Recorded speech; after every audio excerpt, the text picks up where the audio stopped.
Hi friends, welcome to మన Bommarillu. Upcoming రివ్యూలోకి వెళ్ళిపోదాం. రుద్ర వాళ్ళ ఇంట్లో మేలి ముసుగు సాంప్రదాయం జరుగుతూ ఉంటుంది కదా. అదే టైంకి శకుంతల తాంబూలంలో ఉన్న బాక్సింగ్ గ్లౌజులు చూసి చాలా కోపంగా ఫీల్ అవుతుంది. ఈ ఇంటి సాంప్రదాయాన్నే మంట కలిపే ఆచారాలు పాటిస్తున్నారు ఇప్పటి వాళ్ళు. నాకు ఈ బాక్సింగ్ నచ్చదని తెలిసినా తన భార్యకి ఇష్టమైన బాక్సింగ్ గ్లౌజులనే ఇదిగో ఈ రుద్ర ఇవ్వాలనుకున్నాడు. ఇక్కడే అర్థమవుతుంది ఎవరేంటో అని శకుంతల ఏమీ మాట్లాడకుండా అక్కడి నుండి వెళ్ళిపోతుంది. విజయేంద్ర పాపం గంగారుద్ర దగ్గరికి వచ్చి, మీరేమీ బాధపడకండి, శకుంతల గురించి తెలిసిందేగా, తను అలానే అనుకుంటుంది, నువ్వేం బాధపడద్దు గంగా, రుద్ర నువ్వు కూడా బాధపడద్దని చెప్పి ఇంకా ఇద్దరిని పాపం ఓదారుస్తూ ఉంటారనమాట విజయేంద్ర. ఇది ఇలా ఉండగా ఇషిక వీరు ఇద్దరు మాట్లాడుకుంటూ ఉంటారు.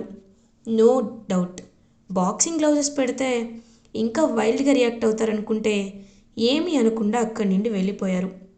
చాలా తక్కువ డోసేజ్ ఇచ్చారు, కానీ ఇది సరిపోదు అని అంటాడు వీరు. అవును బ్రో, నాకు కూడా విషయం తెలుసు, కాబట్టి ఇంకా గట్టిగా ప్లాన్ చేయాలనుంది బ్రో.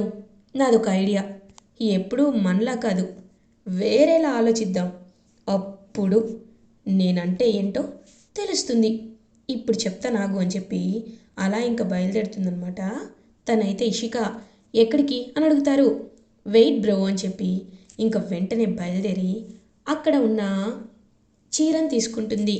అండ్ శకుంతల పారు కోసం చేయించిన నగలని తీసుకుంటుంది. ఇవి గంగకి ఇస్తాను, తర్వాత ఎలా బాంబ్ బ్లాస్ట్ అవుతుందో నువ్వే చూడు అని చెప్పి ఇంకా అలా గంగ దగ్గరికి ఆ నగలని తీసుకువెళ్తుంది ఇషిక. గంగా అని పిలుస్తుంది. ఏంటి ఇలా వచ్చారు అని అడుగుతుంది. ఏం లేదు గంగా, నీకోసమే వచ్చాను. పాపం నిన్ను అత్తయ్య గారు చాలా అంటే చాలా దూరం పెడుతున్నారు కదా, అందుకే నీకు హెల్ప్ చేద్దామని వచ్చాను అని అంటుంది. హెల్పింగా? మీరు నాకేం హెల్పింగ్ చేస్తారు అని అడుగుతుంది గంగా. చెప్పడానికే వచ్చాను, ఇదిగో ఈ నగలు, మంచి చీర కట్టుకున్నావనుకో నిన్ను హ్యాపీగా అందరూ చూసుకుంటారు. ముందుగా అత్తయ్య గారికి నచ్చేది ఏంటో తెలుసా? హుందాతనం. నువ్వు మన ఇంటి పేరుని నిలబెట్టేదానిలా ఉండాలి, కానీ ఇలా మామూలుగా లేని ఇంటి నుండి వచ్చిన అమ్మాయిలా ఉండకూడదు. అదే అత్తయ్య గారికి నచ్చటం లేదు. ఇప్పుడు అత్తయ్యకి నువ్వు నచ్చాలి అంటే ఈ చీర కట్టుకొని ఈ నగలు పెట్టుకొని ఆవిడ ముందు కనిపించు, నువ్వు ఆవిడకి ఎంతో నచ్చుతావు అని అంటుంది. మీరు చెప్పేది నిజమేనా అని అంటుంది.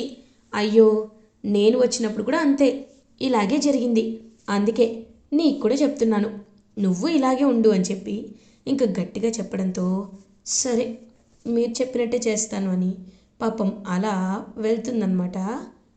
గంగా వెళ్ళి తనకిచ్చిన చీరని అలాగే తన్ని నగలని, పారు కోసం శకుంతల కొన్న నగలని వేసుకొని వస్తుంది. ఇప్పుడు పర్ఫెక్ట్గా ఈ ఇంటి కోడల్లా ఉన్నావు, ఇప్పుడు నువ్వు అత్తయ్య గారికి కనబడు, ఆవి నిన్ను పొగుడుతారు అని చెప్పడంతో పాపం తెలియక అలాగే వెళ్తుందన్నమాట. వెంటనే గంగా ఇది ఇలా ఉండగా పారు శకుంతల వాళ్ళ ఇంటికి వస్తుంది. ఆంటీ ఇలా రమ్మన్నారేంటి అని అడుగుతారు. ఇవాళ ఈవినింగ్ ఆ గంగాని ఇంటి కోడలిగా పరిచయం చేసే ఫంక్షన్ ఉంది, ఏ ఫంక్షన్కైనా నువ్వు రావాలి కదా, అందుకే నిన్ను రమ్మన్నాను అని అంటారు. హో అవునా, అయితే ఈరోజు ఈవినింగ్ ఆ గంగ మీ ఇంటి కోడలిగా పనికి రాదు అని చెప్పడానికి నేను నేను ఖచ్చితంగా ఫిక్స్ అవుతాను, మీరేమి కంగారు పడకండి అని ఇంకా తన ప్లాన్లు వేసుకుంటూ ఉంటుందన్నమాట. వెంటనే పారు సరే రా నగలు సెలెక్ట్ చేద్దామని శకుంతల, పారు, ప్రీతి, ప్రమీల అందరూ నగలు చూస్తూ ఉంటే అత్తయ్య గారు అని గొంతు వినపడుతుంది. గంగ వైపు అలా శకుంతల చూడగానే గంగ పాపం శారీ నగలు అన్నీ వేసుకొని వచ్చేసరికి ఒక్కసారిగా శకుంతలకి చాలా కోపం వస్తుంది. ఇంకా వెంటనే గంగ దగ్గరికి వెళ్ళి గంగ చెంపని పగలకొడుతుంది. ఎంత ధైర్యం నీకు, నేను నేను పెట్టిన నగల్నే ముట్టుకోవాలనుకుంటావా? అయినా ఇవి నీకోసం చేయించానని నేను చెప్పానా? పరాయి వాళ్ళ నగలు వేసుకోవడానికి నీకు కొంచెం కూడా సిగ్గుగా లేదా? అయినా ఈ నగలు నీకు ఎవరు వేసుకోమని చెప్పారు? పారు కోసం నగలు వేసుకునేంత స్థాయి నీకుందా? ఈ నగలని నీకు వేసుకునే అర్హత నీకు అనుకుంటున్నావా? ఎందుకు ఇలా చేశావు?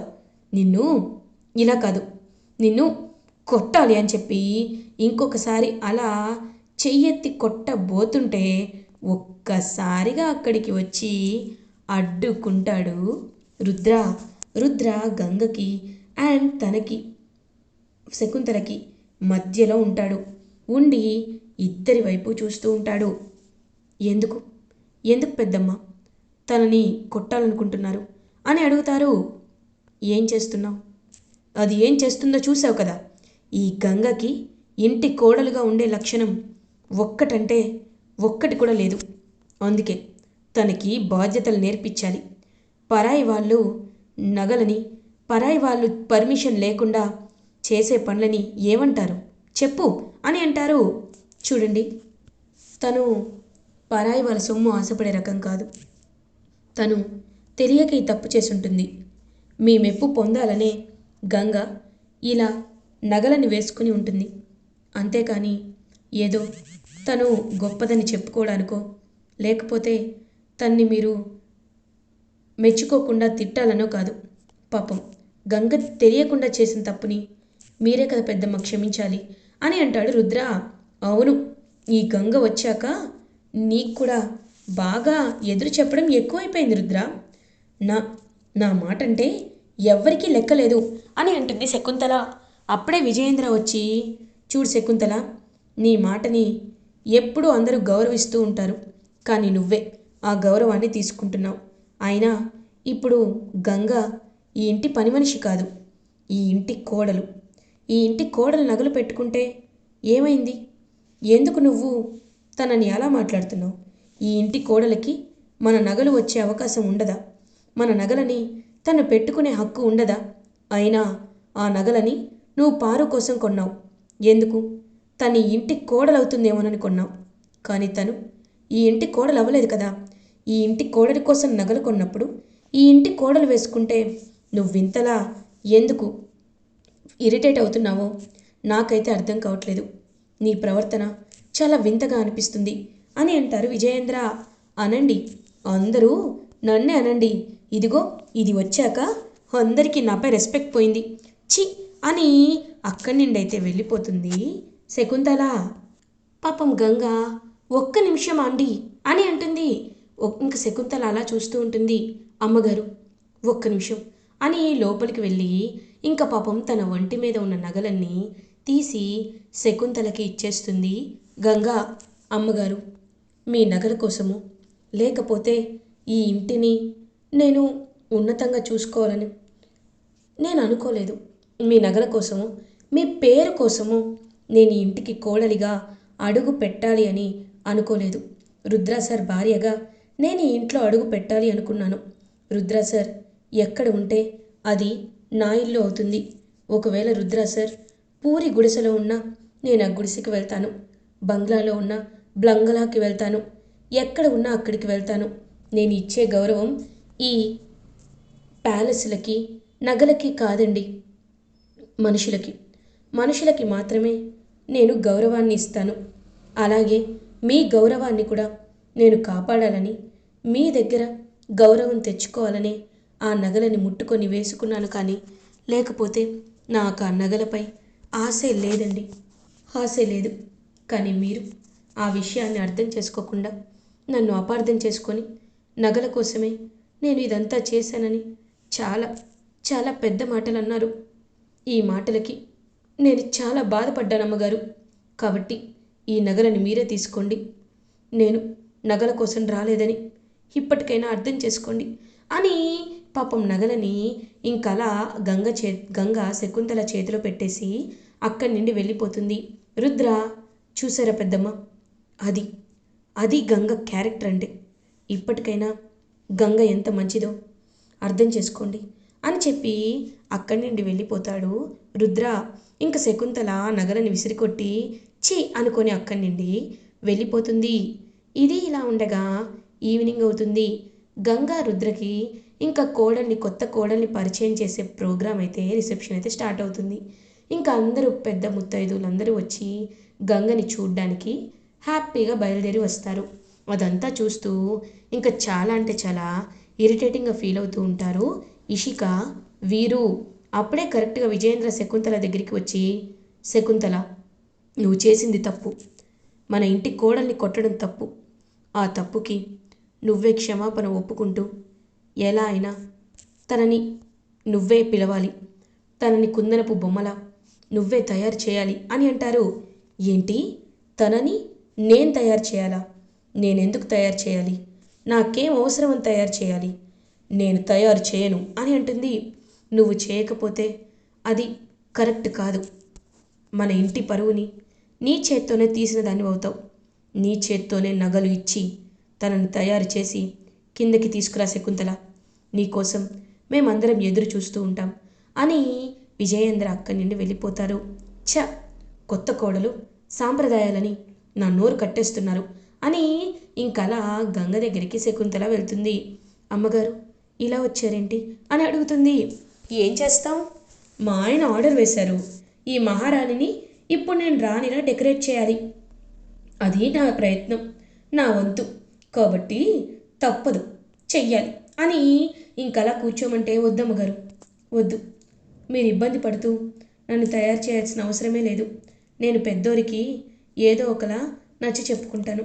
మీరు ఇష్టం లేకుండా నన్ను రెడీ చేయొద్దమ్మా అమ్మగారు అని చెప్పి పాపం బాగా బ్రతిమలాడుతూ ఉంటుందన్నమాట గంగా.